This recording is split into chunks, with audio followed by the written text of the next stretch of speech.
Hello there. This is the Farming Today podcast from BBC Radio 4 with me, Kaz Graham. Coming up, bees and insects are suffering because of the lack of rain. Why that's bad news for farmers and for the rest of us too. And the science behind detecting Salmonella in eggs. If you want to imagine your whole outbreak investigation like a big jigsaw puzzle, genomics tells you whether a piece is actually part of your jigsaw and then helps you figure out what the picture in your jigsaw actually is. We'll have more on that shortly. But we start today with solar power on farms. Green energy produced by the rays of the sun. We're looking into it all this week, which is probably why it's finally rained in some places and there are Met Office weather warnings for heavy showers and possible flash floods across parts of northern England. Farming Today, the rainmaker. Well, one of the common criticisms of solar power is that acres of panels strewn across fields can be a blot on the landscape, as well as taking valuable land out of food production. An alternative is placing those panels on top of existing agricultural buildings, as Bob Walker's been finding out at a dairy farm and ice cream producer in Derbyshire. So we put strawberry in the mix, freeze it down as fast as possible and put in the walk-in freezers ready for delivery. Josh Dakin is one of the directors of Matlock Meadows Ice Cream, based at Masson Dairy Farm. We've got 2 robotic milking parlours that are running 24/7. You've obviously got the bulk tank, which is storing all the milk. There's a robotic floor cleaner, another robot which pushes all their feed up. Every hour there's more electric being used 24/7. Josh's father, Mick, explains how solar power is helping to tackle those energy costs. We've reduced the bills through summer currently from £1,200 per month down to £200 per month. We're pretty well self-sufficient on the ice cream, but we'll just do a few more panels on the farm side. All the panels are on the roof that we can see there, right? Yeah, we had to install some extra timber purlins to strengthen the roof, but on the ice cream production, because it's a new building, we had no structural requirements. Why on the roof and not in your fields? They look aesthetically more pleasing. In the field, you'd have to fence them off. The roof is south-facing. Where the fields were on a north-facing hill, there would be a bit of a nuisance in our particular farm. Our best land is around our farm buildings, and a lot of land is away from the farm, so using the land around the buildings, we want to preserve for the cows, for the feed for the cows. You do hear a lot of people complain when solar farms are built in fields. They talk about land being taken out of production, but to put a lot of panels on the top of the roof, it sounds like a bit of a no-brainer. Do you see this as a way forward for a lot of people? Well, certainly on our farm it was a no-brainer because the roof would take them. My personal opinion is that's where the best place to put them on a farm is. I'm nothing against them in fields if that's what the person who owns a field would prefer, but it didn't suit us. And standing alongside us is Kat Auckland from GeoGreen Power, the company that has installed those panels. Are agricultural buildings like this particularly suited to holding solar panels? It depends on the age of the building, what it's constructed out of. From time to time, we do end up with a roof. If it's pre-2000, it could have an asbestos element in it, which obviously raises a few concerns around drilling into that roof. But more modern buildings, generally, there isn't a problem. What about planning rules? For roof-mounted solar, a scheme that's up to 1 megawatt can be put on a roof as a permitted development, unless there's some very specifics around if you are near an airport or you're in a conservation area and those sorts of things. But generally, planning for on-roof schemes is very straightforward.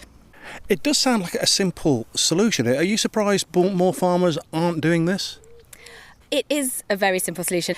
There are a couple of stumbling blocks potentially. If you don't have a 3-phase electricity supply to your property, you may struggle to put a large system on your roof without upgrading your connection, your electricity supply. And in some cases, the initial upfront cost may be a barrier. However, a farm like this one, these systems are paying back within a sort of timescale of around 5 to 6 years. As soon as you turn your system on, you see the drop in your energy bills. That's Kat Auckland on Masson Farm near Matlock. Now, despite the welcome change in the weather for many of us, it doesn't alter the fact that this summer's drought has devastated some harvests and is making life pretty difficult for farmers. Now, beekeepers are warning that the lack of rain could have long-term consequences for their bees, which are vital pollinators for many crops. Theo White went to find out more from James Hamill from the Hive Honey Company, who keep around 70 hives in Surrey. Well, I'm lighting the smoker. This is a bit of hessian, and all it does is it kind of fools the bees into believing that the hive's on fire, so they're more concerned about conserving their honey, saving the honey, than they are my going through and kind of inspecting them. Just blowing this to get it going, and I'll put it inside this, which is a smoker. We've got this area, and this one holds about 35 beehives. Tell me about the problems bees have been facing. Oh, they've been thrown so many different problems right on top of everything else when we're on the razor's edge. Here comes a drought. Bees need 1 liter of water per colony just to survive per day. So they're really out struggling, spending a lot of time and energy trying to find water which isn't there. And they're going through their food very quickly. We get usually 3 harvests a year. We get our spring, summer, and our fall harvest. The summer is just collapsed. So for me, as a commercial bee farmer, without the honey coming in, I have to leave it for them, and I can't sell it. Let's open this hive.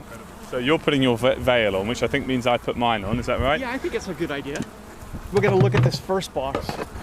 This is a honey box. You can hear them in there. But you can see they're not flying up at us. They're just crawling around like ants on the top of the box. There's nothing for them to defend. If there was a honey flow on, then when we open this up, they're like, oh, okay, you're coming here to take away my honey. And that lack of honey is due to lack of water? Yes, because the plants can't produce nectar. So the flowers are there. They look pretty, but they're not producing any kind of food source. This one, I can feel. This is heavy. Oh, and there's loads more bees here. Funny. Oh, I've just been stung. Oh dear. That's going to hurt for about 30, 40 seconds. That's okay. But then it'll subside. I mean, I got stung when we found the honey. They were feeling a bit more defensive. Exactly. They didn't care about the empty boxes, but this one is full of honeys. Look at that. Okay, so we can see the honey now. Yeah, and you can see the edges of this frame are empty. So what the bees are doing is working their way through this and probably will eat this entire box as well. What's the wider impact on this and farming? I mean, beans, fruit, all of these things need pollination. How's that going to affect them? Yeah, it's an incredibly important part that bees do. They do compassionate pollination. So they will go to one particular crop and they will pollinate that crop. But if the colony itself, the numbers are dwindling, there's just not going to be enough. Now, the big impact is going to be not just what's happening now, what's going to happen next year. The important thing is that bees have to have a large population to get through the winter. And if they don't, then they'll collapse in the spring. And then that's when farming is really going to see the impact because the early pollinators won't be there. What can the public do? Well, little water sources would be fantastic. Leaving areas of your garden wild. Don't cut down, grass. Let these little, wildflowers grow. Put in plants that are bee friendly. That would be a real help as well. That report from Theo White at Tadworth in Surrey. I'm not quite sure how bee-friendly Theo will be feeling after that sting. Now, the UK Health Security Agency is investigating the outbreak of Salmonella that's led to confirmed cases in more than 200 people and the death of one person. Salmonella is a bacteria that causes food poisoning. It's spread by eating contaminated food and it can live in meat, dairy products and eggs. Initial findings on this outbreak suggest that it could be linked to imported eggs. Salmonella is extremely rare in UK-produced eggs. All laying hens have to be vaccinated against it, and there's a passport system ensuring that all hens, eggs and feed are fully traceable. And although the vast majority of eggs that we buy to cook at home with are British, eggs and egg products used in restaurants and other food services can often be imported to reduce costs. And not all of the countries that they come from enforce the same production standards as the UK. Mark Williams is chair of the British Egg Industry Council, and he says there needs to be a stricter testing regime for imported eggs.